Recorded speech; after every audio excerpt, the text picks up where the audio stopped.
You know, we're so blessed this year to have had a year of the return of such talent that was in Trump 1 and the efforts that occurred when we were in the hinterlands during the Biden administration, where people who really dedicated themselves to a comeback spent all their time getting ready for the comeback.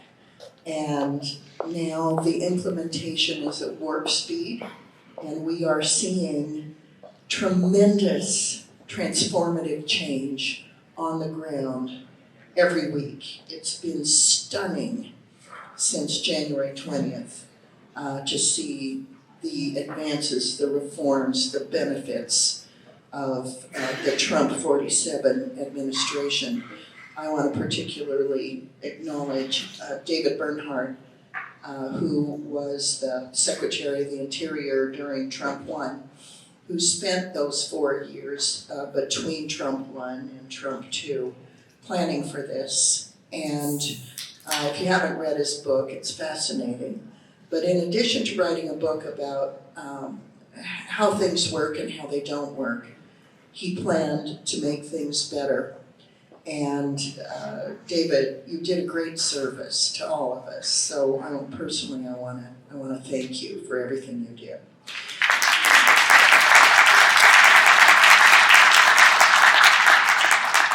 I also want to welcome you all to this gathering. So much happier this year because of all of the constructive work that's been done, the advances, the wrongs that have been righted. A lot of it is because of you. You put in your input, whether it was formally or informally, to help people that are currently in USDA, Department of the Interior, and elsewhere move quickly to get things on the right track so our economy can recover from the devastation of the Biden years. And among the people who did that was Karen Budd-Falen. So Karen, of course, is from Wyoming. I've known her since she was a little girl, and I can tell you, even when she was a little girl, this was where she belonged. She was, as a little girl, committed to good, solid public policy for agriculture, for public lands, for ranchers, farmers, business people, small communities, and certainly for the American West. And so her dedication during the first Trump administration to apply her knowledge and her skills was extremely helpful, especially with regard to NEPA and permitting.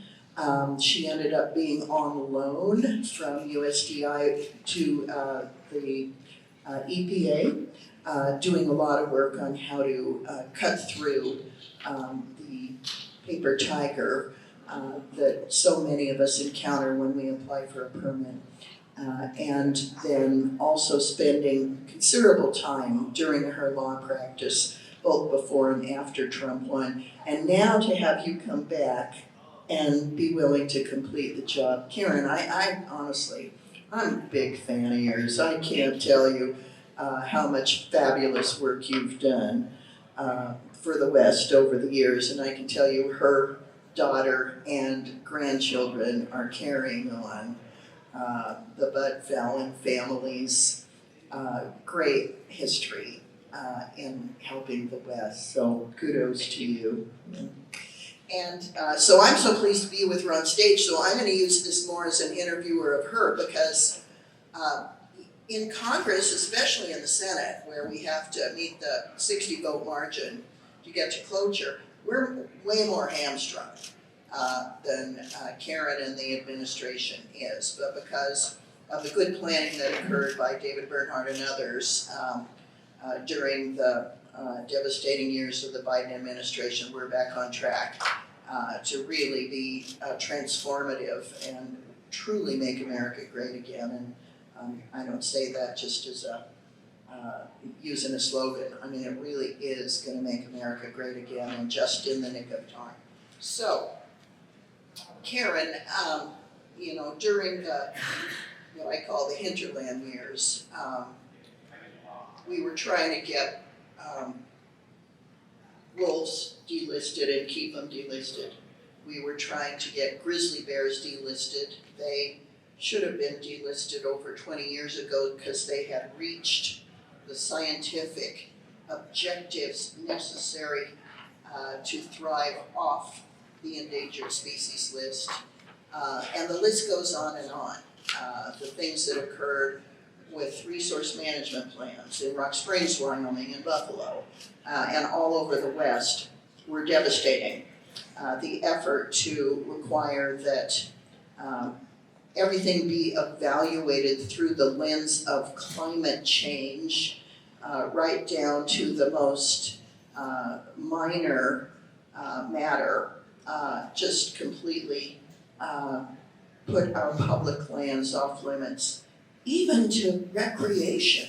They really went far.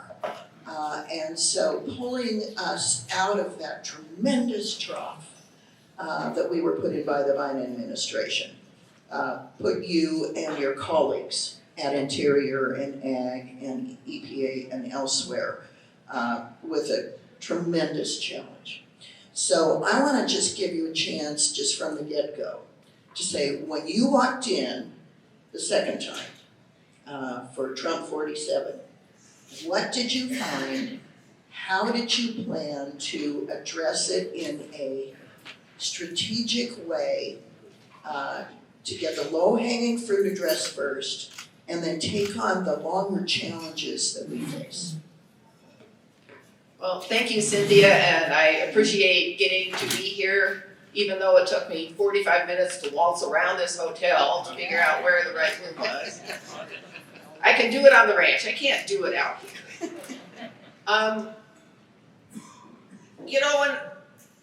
Because David Bernhardt was such a great leader, part of coming in was easy because we did our thing in Trump 1, then Biden did it all, and so we're doing it again. But we're realizing that if we don't get major regulations out in the first 2 years, we've got to give our Justice Department 2 years then to defend them to get them through the court, because we know that we're going to get sued on everything we do. That's, kind of how the world works. And no offense to my congressional colleagues, but if you guys would help us out, that'd be great, but you've got to have 60 votes in the Senate, so I know that's a little tough. And so we're really on warp speed when you're looking at regulations. One of the first regulations we took on was NEPA. You had those 2 wonderful court cases that said the CEQ didn't have any legal authority to create regulations. I don't know that people really thought of that before. To think that CEQ's NEPA regulations were created by a Carter executive order, that was a kind of a shock in all of our worlds. But we've embraced it. CEQ now no longer has regulations. They put out kind of a template because we didn't want Forest Service NEPA regulations being vastly different than BLM. Because when you're doing a pipeline, that doesn't really work. So we've got this template. We've put out all of our drafts. With the nod to my friends at Department of Ag, our NEPA regs are going to come out in final first, and they'll come out in final in just a couple of weeks. So we are incredibly proud of that. It should make for a shorter and easier time, because during the Biden years, Congress did get passed the Builder Act, or whatever you guys called it, that codified a lot of the really good NEPA stuff. So I will tell you, that was a huge help, and my hat is off to Congress to be able to get that through. But that was the first order of business we had. People talk a lot about oil and gas, and you've had Dave Tyner here, and he's been talking about oil and gas. But my job at Interior is really the everything else. I'm a rancher. And so the thing that probably was the closest to my heart was grazing regulations. Last set of grazing regulations we had that nearly tore our heads off was, remember Rangeland Reform 94 during the Clinton years? And why Bruce Babbitt hated the livestock industry so much, I will never understand, but he did, and those regulations of that killed us. In Wyoming, during that time, you'd go in a gas station bathroom, and you'd push the hand on the button that makes the hot air come out. And there were stickers all over them that said, "Now for a word from Babbitt, press here." And that's directly related to what you're saying, Karen. Yeah, I mean, if you want to know what put the public rangeland out of business, it was Bruce Babbitt's regulations. By the 1st of next year, you will see fully new regulations that don't just fix a few of the Babbitt things. We went back to the Ronald Reagan years and are putting back in those regs. We're getting rid of a lot of the interested party stuff that's not part of the regulations. We're pulling out the standards of range reform and not just applying it to livestock grazing, but applying it to everything. We are now not trying to take over state air quality and water quality. That was part of rangeland reform, and we don't even, Department of Interior doesn't even manage that stuff. So that stuff is all gone. I am so excited about these regulations. We're also looking at land use planning reform. I mean, we've complained about what Babbitt did. We've got the CRA. I can assure you that every RMP that we do will immediately go to Congress so that we don't have a CRA issue. And when they first mentioned CRAs to me, I had to take a little time to kind of get my mind wrapped around whether I thought doing a CRA on a land use plan was a good thing. But remember, when you do a CRA, it just means that you cannot implement that same kind of plan. Right. So that if you're doing it with all of the horrible Babbitt stuff, we can still write a land use plan, and I can assure you ours are not going to look like his did. So I'm actually very excited about the opportunity to have Congress do some CRAs on these plans. I'm thrilled with what they did with Buffalo. I know you did the one in Miles City. We did Alaska last week. You did the Alaska one last week. But before we get to those, we're going to actually revise the planning regulations so that we can write them in less than 10 years. Because it's asinine that it takes that long to write a land use plan. And under FLTMA, we have to write them before you can do a project, but let's not take this long to do it. One of the things we're doing with land use planning is people have heard of the governor's consistency review.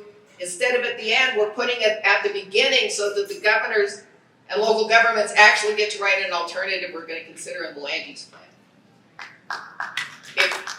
If you want these states to be more involved, I can assure you that Washington, D.C. does not know more about Wyoming than the governor of Wyoming.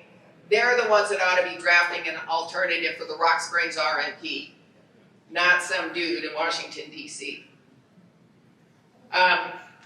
So we're taking that on. We are also gutsy enough to take on wild horses and burros. If we don't do something about the overpopulation, it is going to wreck the budget, and it's going to wreck the land. And so we are taking on revision of the wild horse and burro regulations. I know that, we've got the sideboards that we've got from Congress. We're going to live within the sideboards. David Bernhardt's trained me that you got to live within the statute you got. But there's a lot more wiggle room than we've been able to do, and we are going to take that on because the rangelands are suffering. The animals are suffering, and we've got to take that on. So those are some of the biggest things that we're doing at Interior, and those will all be out by the first quarter of next year, except for NEPA that's coming out in the next 2 weeks. So we did ESA. And let's talk about that next. Well, by the way, kudos. I'm amazed that you had the guts to take on the wild horses and burros, but you're absolutely right. The grass resource is being destroyed. The feed available to the horses is insufficient. Their numbers continue to grow. They have no natural predators out there. And this is something that needs to be addressed. So, I'm just really grateful to hear that. Nevada is too. Wyoming and Nevada are sort of front and center on the wild horses, and Puerto Rico on the burros. California too. Where's your wild horse problem, Doug? Northeast corner of the borders have a day. Well, that makes sense, northeast, yep. Well, what amazes me is we don't spend the money to, you can sell horses in the east. I mean, people want to buy wild horses. But we don't spend the money to transport the horses from California or Nevada or Wyoming to the eastern states where people will buy them, which is a perfectly legal thing to do. We got our spending priorities all mixed up. We'd rather just put them in short-term holding and feed them hay for the rest of their lives. I mean, it's just, look at the numbers. Not that hard. I understand it's the only ship down the Paso Robles in California. That's bad. Yeah. So let's send them to some place where somebody wants to buy them. Yeah. Great idea. Can I switch to ESA for a minute? Yeah, ESA is one of my favorites. It is. That's why I'm so happy she came back to the administration. She's courageous. So you've updated the ESA rules. So how will that be seen on the ground by landowners? What did you do that you can say to a landowner, this is how some of these new rules will help you? I think for a private landowner, there's a couple of ways. First, the most harmful thing to a landowner is not necessarily the listing. I mean, we're not fond of the listing, but it's the critical habitat designation. It's the actual circle of your land on a map that is really harmful, not just to the value of the land, but also mentally. You know, who wants to buy somebody's land that's designated critical habitat for some critter or another? And we really strengthened and updated the 4B2 requirement, which says that critical habitat needs to be considered with economic, national security, and other relevant impacts. And unless the species is going extinct, you don't have to designate critical habitat. And I think that's going to save a lot of private landowners, because 99% of the time it's not the land that's causing the problem. I mean, if you've got bats and they've got white nose syndrome, why are we designating critical habitat for a bat when the critical habitat has nothing to do with the white nose syndrome, and that's what the problem with the bat is? And so we're really trying to get away from the critical habitat designation business, because in my opinion, that's the worst impact on landowners. The other thing that we haven't finished yet, because quite honestly, we're really struggling how to do it, is there are the voluntary conservation agreements under Section 10, habitat conservation plans or conservation benefit agreements.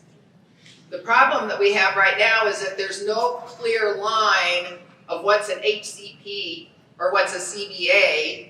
And so my favorite story is when I was back home during the Biden years, I was trying to work to write a voluntary conservation plan in Gillette, Wyoming for the sage grouse. And so we went to Fish and Wildlife Service and we said, we have all these landowners and they're going to do conservation for the sage grouse, which, by the way, ranching doesn't bother the sage grouse. So I'm thinking, piece of cake, this ought to take me 2 hours to write. They're like, okay, we need you to write a CBA. So I found a CBA, I wrote it. Fish and Wildlife Service looked at it and he said, no, we think you ought to write a strategy instead. Okay. So I changed it all, write a strategy.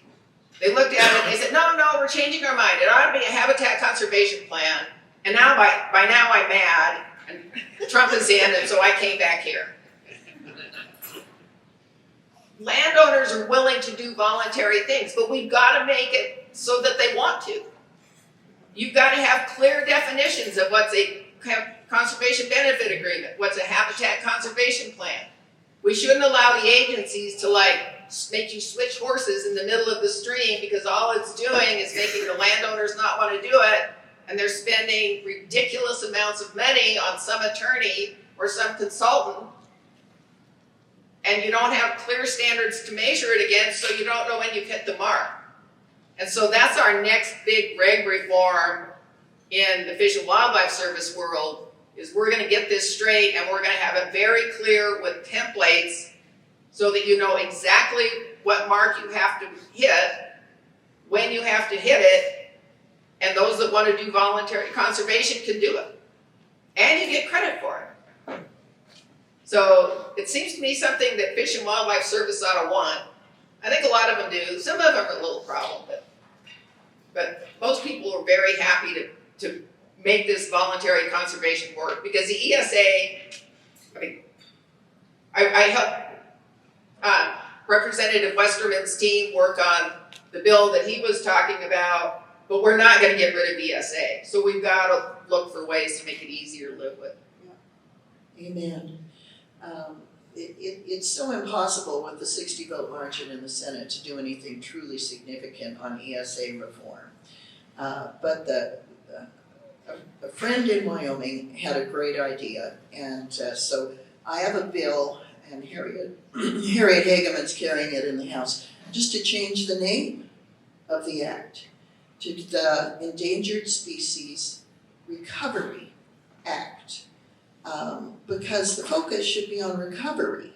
It shouldn't be on mindless, endless listing of species never to emerge as a recovered species. It should always be on recovery. So even to change the name, I know it's a nothing burger, but it might help just transform the way we think about what we want to do with species that are in decline.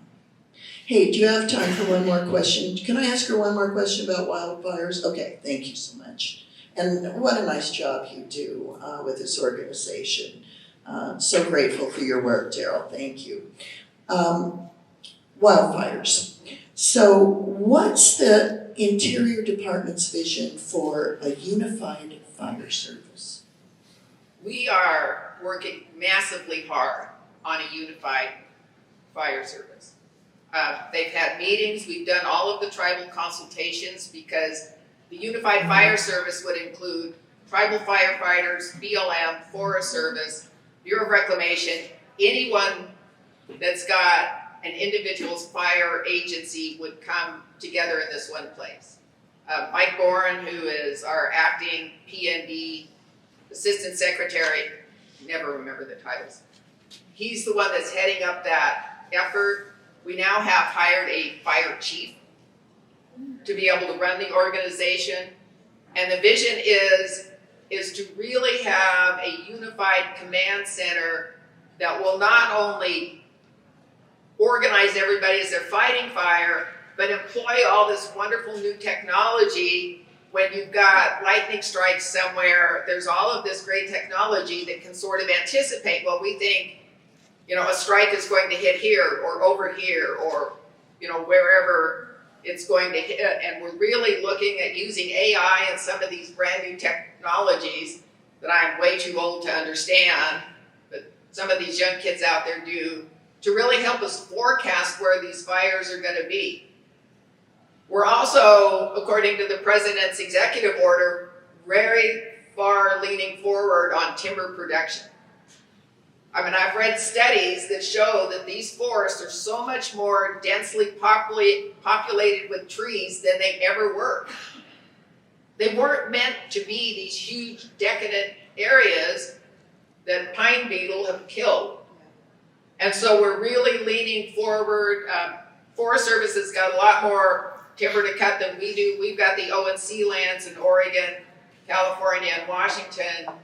And you're going to start seeing timber sales from our ONC lands very soon, because part of wildfire protection is prevention. And if we can get the trees cut and get these stands thinned out, hopefully these fires won't burn hotter and as wild. And because I'm a rancher, the other thing we're bringing in is we're going to lean very far forward on bringing cattle in to reduce fuel loads. Amen. So there are around 1,300 vacant allotments for the BLM right now. By the end of next year, every single vacant allotment will be filled by a rancher who will be able to get their cattle in their graves. We added some categorical exclusions so that if you have places like in northern Nevada where my father-in-law's place is, it's lots of cheatgrass. And you got to graze that cheatgrass at the right time of year, and so we added categorical exclusions so you could move cattle in there temporarily, get some of this grass graze off. That'll also really help the wildfire situation, and that's all being lumped together in the wildfire service. And of course, modern science shows how beneficial livestock grazing is to help suppress fire and also to have a robust grass species variety. Cattle grazing is hugely beneficial to our grass resources, be they in a forest or on the plains. So I'm just so glad you're bringing sound science back. It's so odd that the folks that were at the Biden administration leadership just disregarded science and then would argue that they were using sound science. They were speaking out of both sides of their mouth, and you're speaking with one voice, and you're speaking for science and for people. So, And a little cowboy logic. and the cowboy logic is the best of all. So, Karen, thank you for the work you're doing. And I was so impressed with the previous speaker at AG. Aren't we blessed to have such talent in our Trump administration agencies so we truly can make America great again? Thank you so much, Karen.